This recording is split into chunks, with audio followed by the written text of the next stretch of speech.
So how this works is if you guys open up your pillows, inside there's actually a foam core, and it's surrounded by a plush outer cover. So there's these two main parts. And through our questionnaire, when it goes through our algorithm, the computer actually decides like, hey, this person needs this foam with that plush cover. One pillow, you sell it at $95. Yes. And then what does it cost you, including fulfillment, and what do you have left? So $95, $18 shipping, and it costs us $25 to $30 to make the pillow.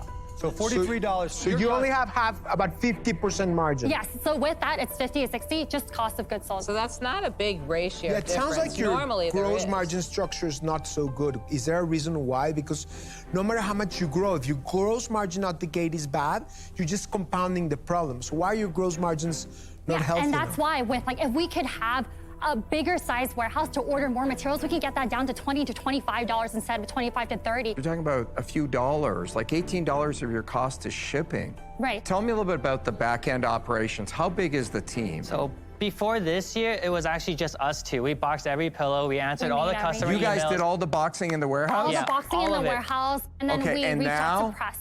And now we hired 2 pillow builders. We have pillow builders. Yeah, and we have someone who is full-time on customer service. I want to share with you a few things, my thoughts. While you're picking something smart because pillows are great and everybody needs pillows, it's also an extremely competitive space. And I just think the combination of that along with your valuation, just not the right investment for me. I'm sorry, I'm out. Thank you very much, Thank you, Lori. Yes. Guys, you guys are super impressive. I think Lori makes a really good point about how competitive that industry is. Yes, but nobody does what we're doing in terms of taking body stats, sleep positions, and preferences into account. And we have a utility patent pending. We have over 1.5 million data points. You have a utility patent pending on what? On the way we make the pillows combined with the algorithm. And we have over Really? 1.5 million data points that no other company has in terms of like evidence on like what makes a good pillow. We did all the hard work already, right? We already established the brand, we already created a product. Guys, you haven't. So here, I'm guessing you're using machine learning because it's linear, right? 1.5 million data points is nothing. But you actually have kind of dropped the ball, and I can tell by your answers. Because the better approach is to say, based off my data points, including my orders, I can build in anticipation of what will be ordered and will they be ordered from, because you already know based off your machine learning algorithms how many orders are going to take place from this part of the country, that part of the country, this part of the country, that part of the country, right? I'm saying all this because I don't think you've gone through that whole process yet, right? And I don't think you're fully aware of all the things you're going to have to go through yet to get there. So for those reasons, I'm out. Robert made an offer and they turned him down. So I want to take a little bit of a break and take a look at their patent. They did get issued. It's a utility patent. You can get a patent for a method of making a pillow, and that's what they did. So it isn't the actual pillow itself, not the design of the pillow, but it's an adjustable orthopedic pillow comprising the actual. They do have elements here, so it is actually a pillow talking about rear or front surface, left and right, plurality of sections, and we'll talk about all these different head supports. So lots of different language here. That generally means it's more specific patent, lots of dividers, and then they have more dependent claims followed down below. So that is what they did get, and they have they've been in business now since 2019. The quick update on this utility patent is that they're still selling. Here's their website, Pluto.com, PlutoPillow.com.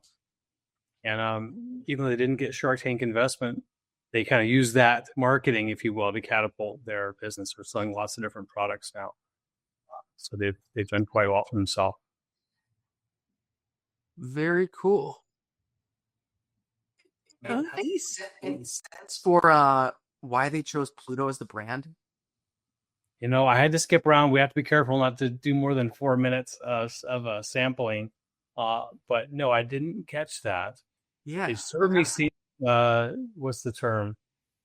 Arbitrary. Arbitrary, right? It's not suggestive. I have no idea how Pluto's connected to a pillow, but maybe there's some.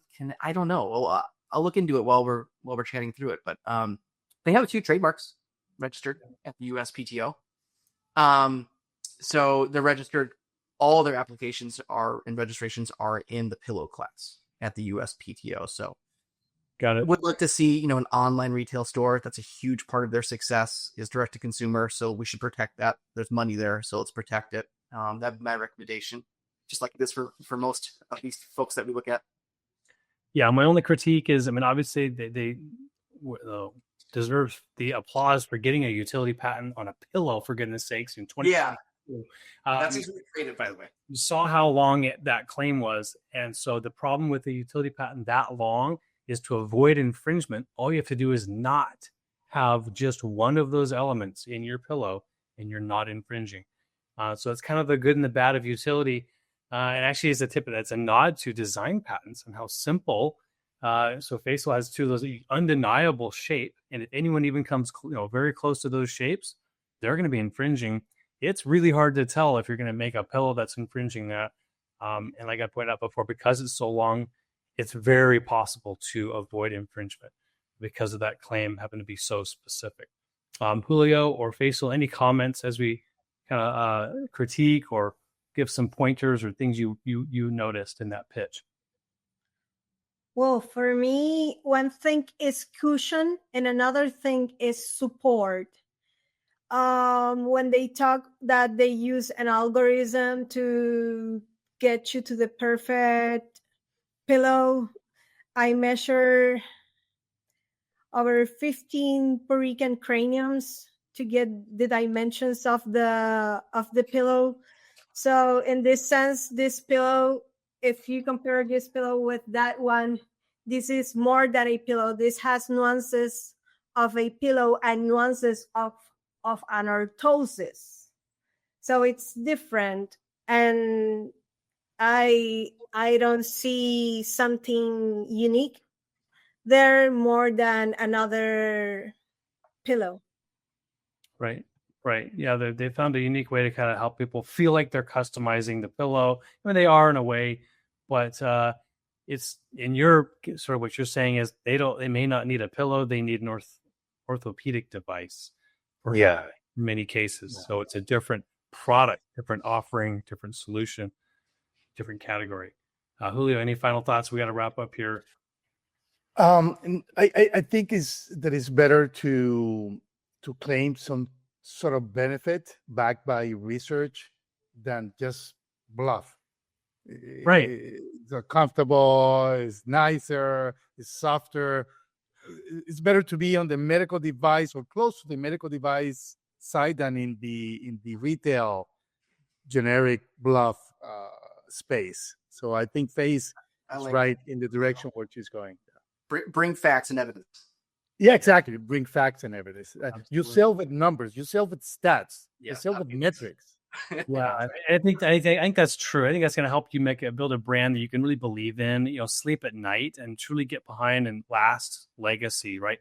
You've got this true fact research based product like you do, Facial. It's going to be a success for years to come, not a flash in the pan novelty. Absolutely. I you know what, it helps a lot of my clients, what they do is when they build a team on a startup, they get the top specialists from that therapeutic area. For example, if it is a cardiovascular device, they get the top specialists in the country. Usually it's a guy from the Johns Hopkins Medical Center in Baltimore or the Beth Israel Medical Center in Boston. The top guy in that specialty, and that guy becomes the key opinion leader.